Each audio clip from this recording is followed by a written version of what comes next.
Welcome back to Roughing with the Zappers, and today we'll be reviewing a U12 Girls game between Roseville Premier, who's in black, and Rockland FC, who's in white. This was a good game, and let's get into the review. The first call on the game was a no call on the field. So right there, the white player is trying to go for the ball, but misses it and ends up kicking the black player instead. This is clearly foul, but because their backs were to me, I didn't have a really good angle on it. I would have needed their help to actually get it. Yeah, and in this case, it's clearly a breakaway. I'm trying to catch up with the line. I don't really see the contact perfectly clearly because I'm trying to make sure I keep that position with the second to last defender here. And it looks like it's just one that we missed here. Our next decision is also going to be a no call on the field.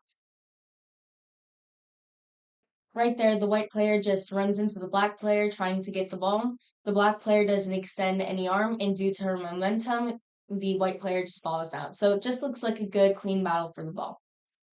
The next call is going to be a no call inside the box for a potential handball. Let's see.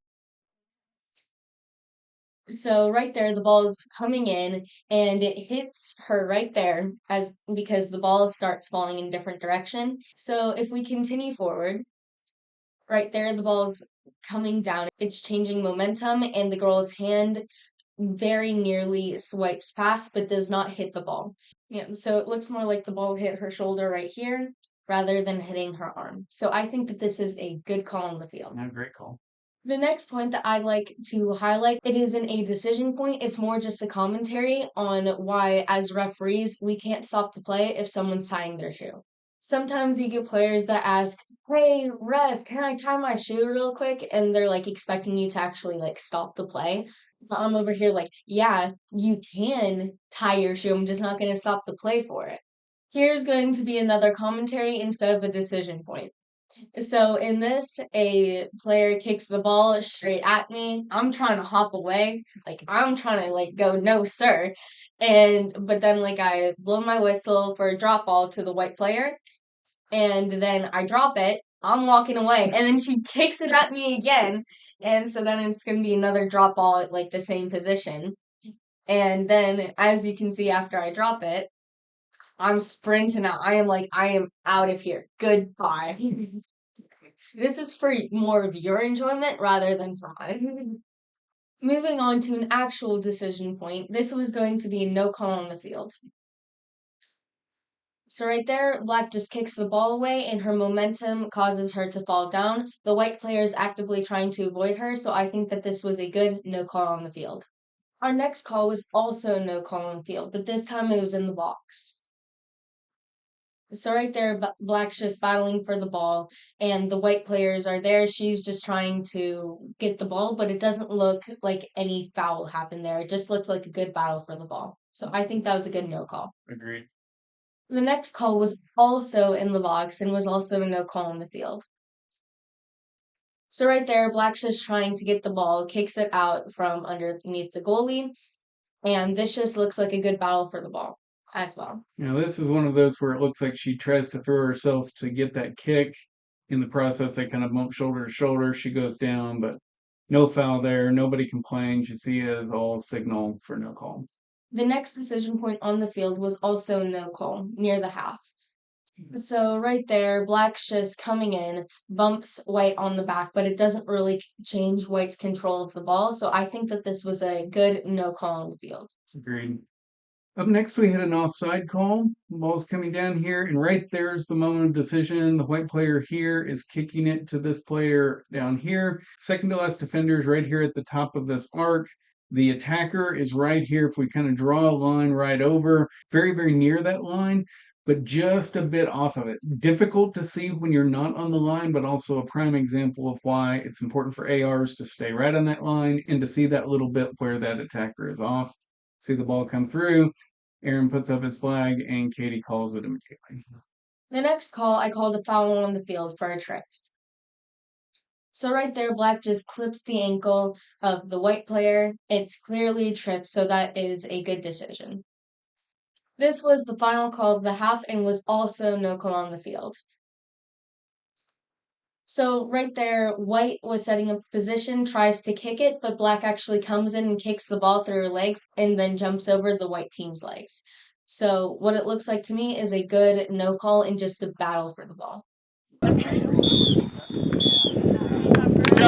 This was the first call of the second half. In this call, it just looks like White threw her body forward to actually kick the ball and ends up falling down. It just looks like a clean, good battle for the ball. Yeah, and you see me, I'm right there. I've got a good angle on it, in addition to the angle Katie's got on it. This is one of those classic things. Player throws themselves to get a kick, and that throws themselves off balance, and then any shoulder to shoulder contact sends them down.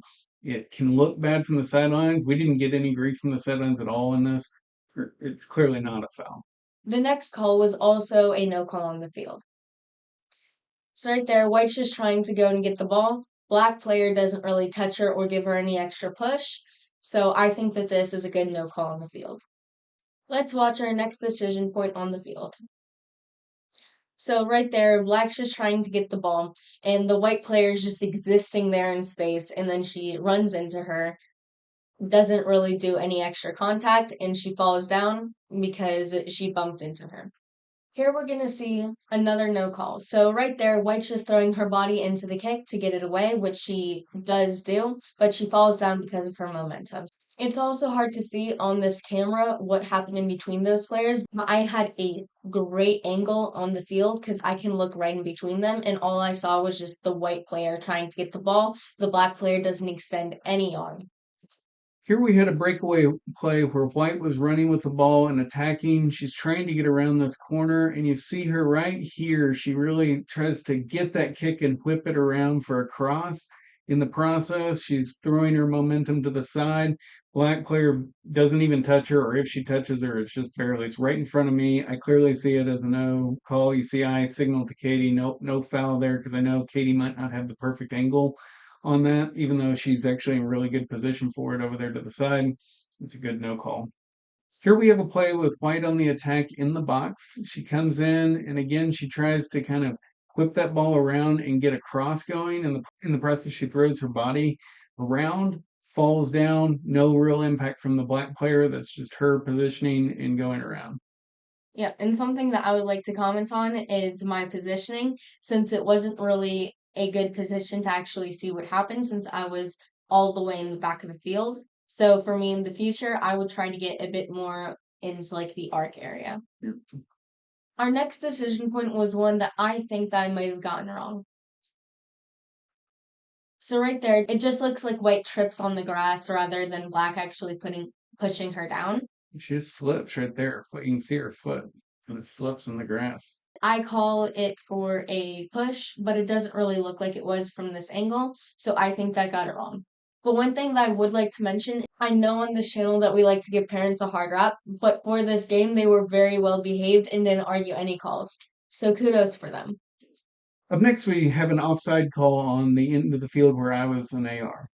Right there's the moment of decision. Right here, this attacker is closer than any of the other defenders in this back line, so it's a very straightforward call. Up next, we've got a no call, but potentially we were wrong. Let's see. So right there, black clips the ankle of the white player, but I didn't call it, so I think that this was a trip that I should have called. So this is going to be a deduction. Yeah, hard to see because you're looking right through her back. Difficult to see exactly what happened. And I'm over there watching the line, so I think we just didn't have enough eyes on it in the right positions. Here we have a learning opportunity for best practices for ARs. The ball's up here at the midline, and there's a long kick to the keeper that the keeper mishandles, and that ball nearly goes in. If we go back and watch what I was doing on the sideline, here I'm watching the second to last defender, watching the line. I see the kick go long. I begin running. I'm kind of running, kind of in a mid run. I'm kind of following it down. And then as soon as I see that she's mishandled it, I am sprinting like crazy down to that corner because I need to get down there and see if that ball goes in the goal. Now, in this case, she ends up saving it, but this is why it's important as an assistant referee that you always run to that corner because if that ball had gotten close to the line and people are wondering, in that second or two between when parents wonder did the ball go in and they look to see is the assistant referee in place, you might have covered another 5 or 10 yards and you're in very good position to have credibility when you make that call. So always run and chase it because this type of stuff happens. The next point was probably a missed call on the field. Let's see.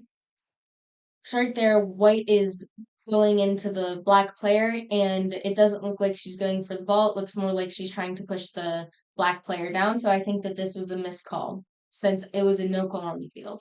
This is also another lesson in angles. Like here, this camera and these spectators on this side have a perfect view between what's going on between those players. So you can see that extra arm that the white player gives her. But from Katie's position on the field, she's looking through the back, so she just can't see what's happening between them. And you've got to make a call. And there's been enough other players that just fall down in this game from throwing their momentum. It's easy enough to miss that way, even though the video clearly shows the foul. It's understandable why it was missed. Yeah. Our next point was a no call on the field. So right there, what black's just trying to kick the ball. It doesn't look like there's any extension or any foul committed by the white player, so I think that was a good no call. Our next call is an offside decision with a no call. Let's watch here. Right there is the moment of decision. She has just kicked that ball. It has flown about a yard. And this player, while she's further than the second to last defender, she is completely on her own side of the field. That is fantastic play by her. She's able to then get this in a breakaway, and Aaron correctly calls her onside because the half line kept her on. Something that I would like to comment on is Aaron's positioning because his positioning, he's like 1 or 2 yards past the half line where he should be. And so, like, even though he got it right, it would have also given him more credibility and more of an angle if he was right on the half line. Our next decision was a no call on the field. So right there, you can see Black stumble, but what it looks like from here is that it's more of a shoulder to shoulder rather than a trip or like an extended arm. So I think that it's a good legal shoulder to shoulder, and it's a good decision. And you had a good view on that. You were looking right between them, so you saw what contact if there was any pushing off. So our final call of the match was a handball off of a throw-in. Right there, just hits off Black's hand, and I think that this is a good call on the field. Yeah, it's difficult to see here because it's so far away from this camera angle. Yeah. You see, I as the AR, I signal. Katie's even already got the whistle to her mouth. We both saw it. Pretty easy. Yeah. After this call, the camera cut off, and so we couldn't get the end of match whistle. But this was the end of the match, and so let's see our Sapper score. There were 23 decision points with 4 deductions. That gives us a Sapper score of 82.6%. So this was an okay game overall. Pretty close to a good game. One of these where there's so few decision points that just even 1 or 2 misses where the score drops quite a bit. And kudos to the parents and coaches. They were fantastic for this game from both sides. Really enjoyed that. Thank you for watching this video, and we'll see you out out on the pitch. Watch our bloopers. Oh. Look at my nostrils. Look at that. Why? There's no reason. There is always a reason. There is a method to my madness. And I'm walking away. Our next moment is going to be not going to be a decision point. Instead, it is going to be a funny moment for you and not for me. You're cooking. I am cooking. You should not be cooking because I'm cooking. You got hit by the ball twice in a row. Yeah, what's your point? At least I don't do it consistently over many games because I'm too close to the play. And I don't turtle up when the players are freaking coming for me. I actually try to get out of the way so that they don't have to go around me and mess up their play. If I had feelings, they would be hurt right now. Yeah. See the ball deflect. Maybe we'd be able to see it better if it weren't for the stupid reflective roofs over there. Like, why'd you choose that color? It's hideous. I don't know why it bothers you so much. It bothers Aaron that much, but like, look at that.